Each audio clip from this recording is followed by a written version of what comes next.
नमस्कार, आप देख रहे हैं ट्रस्ट न्यूज और मैं हूं आपके साथ रश्मि।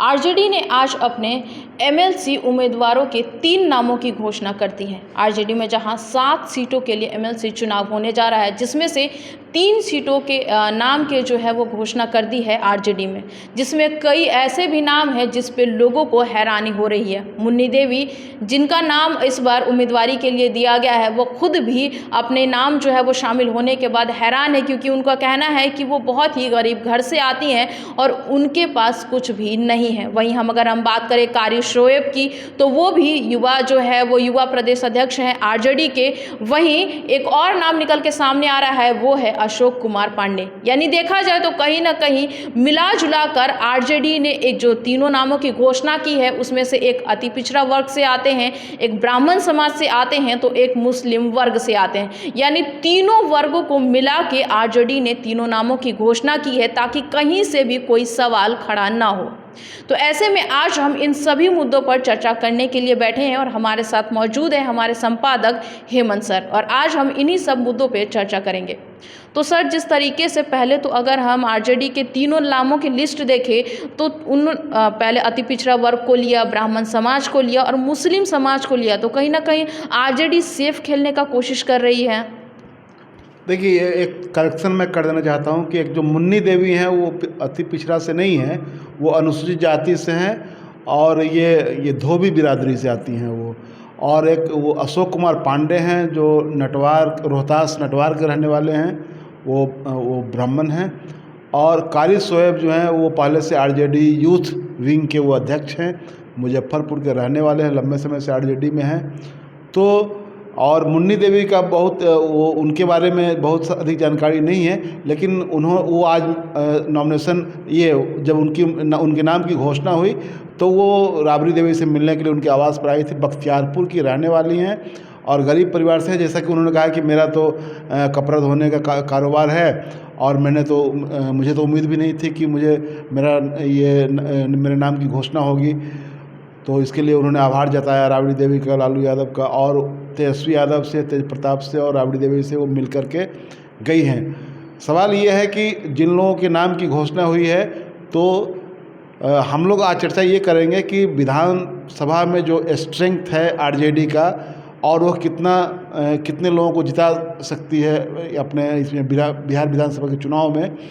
तो आरजेडी का स्ट्रेंथ है 76 उसके विधायक हैं, और जो जितने सीटों पर चुनाव होना है उसके लिहाज से 7 सीटों पर चुनाव होना है। विधान परिषद की जो 7 सीटें खाली हुई हैं, उन 7 सीटों पर चुनाव होना है। तो जो पूरा स्ट्रेंथ है बिहार विधानसभा का, उससे अगर उस सीट की संख्या में से अगर उनको भाग देंगे उसमें, तो वो संख्या आता है 30 दशमलव कुछ आता है, जो 31 मान लिया जाए। यानी कि 31 मेंबर की ज़रूरत पड़ेगी एक मेंबर को जिताने के लिए। 31 विधायक की ज़रूरत पड़ेगी एक विधान परिषद मेंबर को जिताने के लिए। तो आज की तारीख में 76 इनकी संख्या है आरजेडी की, और इन्होंने 3 उम्मीदवार दिए हैं। 2 उम्मीदवार तो इनके जीत जाएंगे, लेकिन तीसरे उम्मीदवार के लिए इनको अतिरिक्त वोट चाहिए।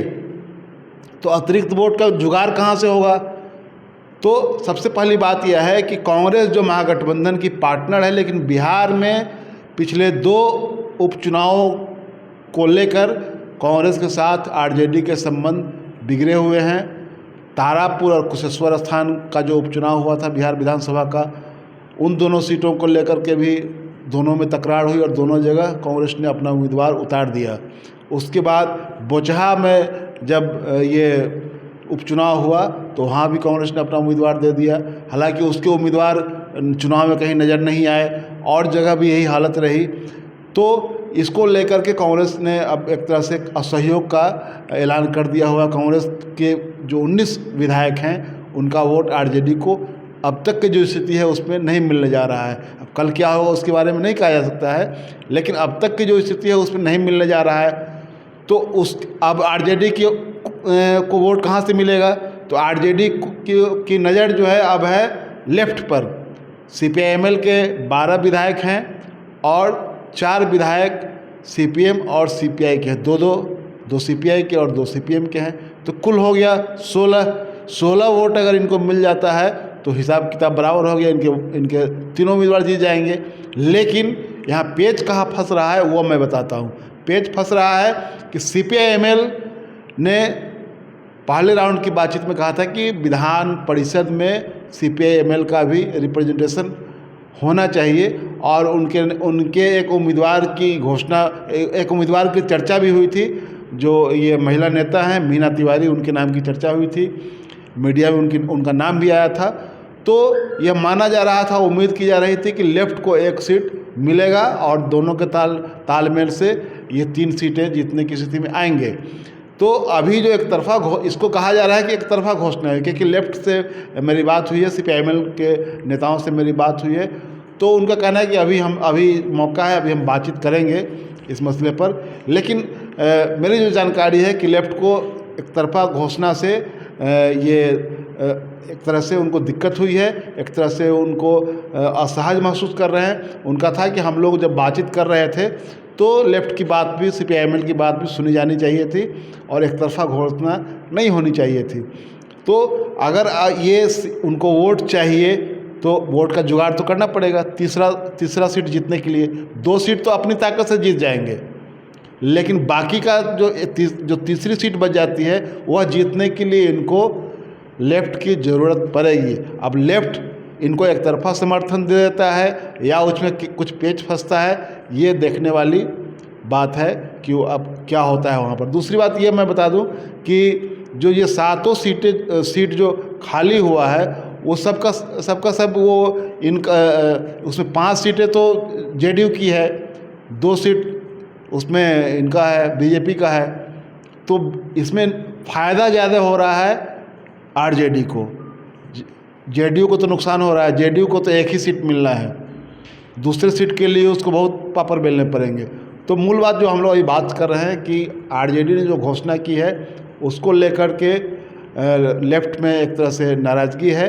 वो हालांकि ऑफिशियली वो बात सामने नहीं आई है, लेकिन लेफ्ट में उसको लेकर नाराज़गी है और RJD को तीसरी सीट जीतने के लिए वोट का जुगाड़ करना पड़ेगा। अपने बलबूते वो नहीं जीत सकते हैं। अब कैसे जुगाड़ होगा यह एक बड़ा प्रश्न है। इस पर अब आगे, क्योंकि लेफ्ट से उनकी आगे भी बातचीत होगी।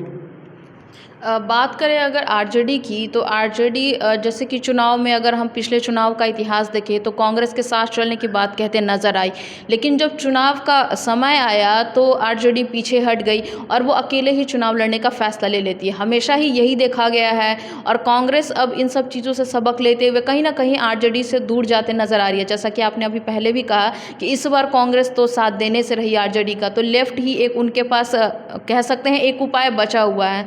तो क्या लगता है कि लेफ्ट के मांगों को मानेगी RJD या फिर लेफ्ट को भी धोखा देने का काम करेगी, जैसा कि उसने पहले कांग्रेस के साथ किया है? देखिए, एक चीज़ मैं बता दूं, कांग्रेस के साथ महागठबंधन में ये पार्टियां हैं, लेकिन कांग्रेस का जो आप अभी ट्रैक रिकॉर्ड आप देखेंगी तो कांग्रेस का पूरा जो नेतृत्व है पूरे बिहार में, वह नेतृत्व मुझे लगता है कि इस लेवल पर नहीं है कि वो ज़मीन पर दिखे।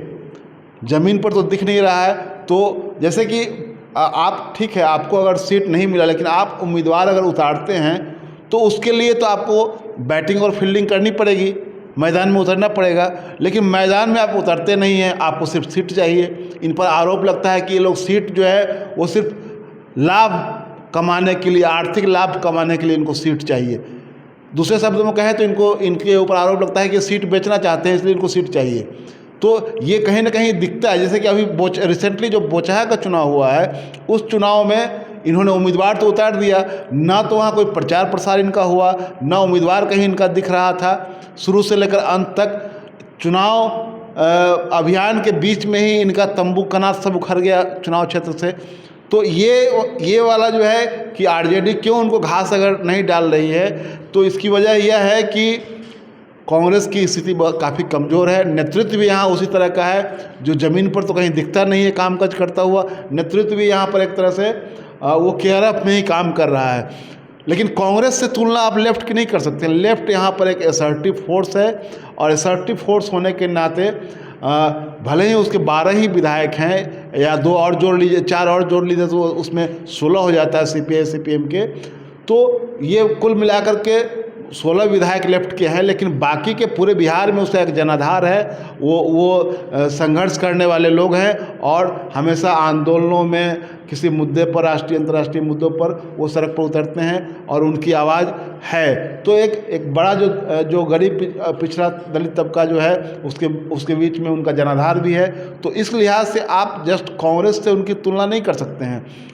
ये इनकी बात लेफ्ट अगर इनके साथ में है तो इसका फ़ायदा विधानसभा चुनाव में, पिछले विधानसभा चुनाव में आरजेडी को भी मिला था। इस लिहाज से जो उनकी बात, जो उनका ग्रीवांसेज है लेफ्ट का, वो जस्टिफाइड लगता है बनिस्बत कांग्रेस की नाराज़गी का या कांग्रेस का ग्रीवांसेज। कांग्रेस का ग्रीवांसेज कहीं पर ज़मीन पर स्टैंड करता हुआ नहीं दिखता है, बनिस्बत लेफ्ट का ग्रीवांसेज जो है वो ज़्यादा ज़मीन पर दिखता है, ज़्यादा टिकाऊ दिखता है। जिस तरीके से सर लग रहा है कि लेफ़्ट से अगर एक सीट मिलता है लेफ़्ट को आरजेडी की तरफ से, तो फिर कौन लगता है कौन नेता आएंगे, किनको सीट दी जाएगी और क्या कोई नया चेहरा लेफ़्ट की तरफ से आएगा? देखिए, एक चीज़ है कि लेफ्ट की ओर से मुझे लगता है कि सीपीआई, अगर कोई बात बनती है तो सीपीआईएमएल का ही कोई उम्मीदवार होगा, दूसरे तक का तो कोई उम्मीदवार होगा नहीं, क्योंकि दूसरे की ताकत, अगर वोट की ताकत देखिएगा तो वोट की ताकत कम है विधानसभा में। 2-2 सीटें दोनों के पास में है, सीपीआई के पास। एक बात और मैं इसमें जोड़ देना चाह रहा हूँ कि ये सीपीआईएमएल का ये कहना है, उसका मानना है कि आप अपने पार्टनर के साथ, अपने गठबंधन के पार्टनर के साथ आप सम्मानजनक रिश्ता रखिए, सम्मानजनक ढंग से पेश आइए। ये वजह ये नहीं होने की वजह से ही सीपीआई और सीपीआईएम की हालत आज यहाँ है, जो उनका जनाधार भी ख़त्म हुआ, उनकी ताकत भी विधानसभा में घटी। तो सीपीआईएमएल उस हश्र को प्राप्त नहीं होना चाहता है। इसलिए ये है कि हमारी ताकत को आप नज़रअंदाज नहीं कीजिए, हम जो हमारी ताकत है उसका उचित सम्मान मिलना चाहिए। ये इस प्लैंक पर खड़ा होकर के बातचीत हो रही है। कांग्रेस के पास ये वाला प्लैंक नहीं है कि हाँ वो कहे कि नहीं हमारा जनाधार है, हम ज़मीन पर हैं और हमको चाहिए, क्योंकि ज़मीन पर जो दिखता है वो साफ नज़र आ रहा है। 3 उपचुनाव में साफ नज़र आ गया है कि उम्मीदवार आपने सिर्फ नाम लेने के लिए उतारा और बाकी की बातें साफ हो गई। तो जिस तरीके से सर अभी आपने बताया कि सीपीएम अपने इरादों में पक्की है और कहीं ना कहीं लगता है, हाँ, जिस तरीके से मुझे लगता है कि इस बार आरजेडी को एक सीट देना ही पड़ेगा, क्योंकि उसके पास और कोई विकल्प नहीं है। लेकिन आज सुबह से ही ये खबरें और भी चल रही है, जैसे ही आरजेडी ने घोषणा की अपने तीनों उम्मीदवारों की, तो लोगों ने ये कहा कि आरजेडी ने फिर बाजी मार ली। क्योंकि अगर हम बात करें राज्यसभा उम्मीदवारों की, तो आरजेडी ने सबसे पहले अपने उम्मीदवारों की घोषणा की, नामांकन भी सबसे पहले हुआ, और वहीं विधान परिषद के चुनाव में भी आरजेडी सबसे पहले निकल के सामने आई और उसने अपने उम्मीदवारों के नाम की घोषणा भी कर दी। तो वो एक अलग कहानी है कि आप आगे निकल जा रहे हैं नाम घोषित करने में, लेकिन हम लोग जो चर्चा कर रहे हैं वो नाम घोषित करने की बात नहीं है। नाम तो घोषित आपने कर दिया, उसमें आपने बाजी मार ली, आपने राज्यसभा में भी पहले नाम घोषित किया, आपने बिहार विधान परिषद के लिए भी पहले नाम घोषित कर दिया। लेकिन अभी जो आपका पेच फंस रहा है कि मैं जो कह रहा हूँ कि आपके पास 76 वोट है, 76, और आपको जीतने के लिए 93 चाहिए, तीसरी सीट जीतने के लिए। 2 सीटें तो आप अपनी ताकत पर जीत लेंगे, लेकिन तीसरी सीट जीतने के लिए तो आपको सहयोगी का वोट चाहिए ही।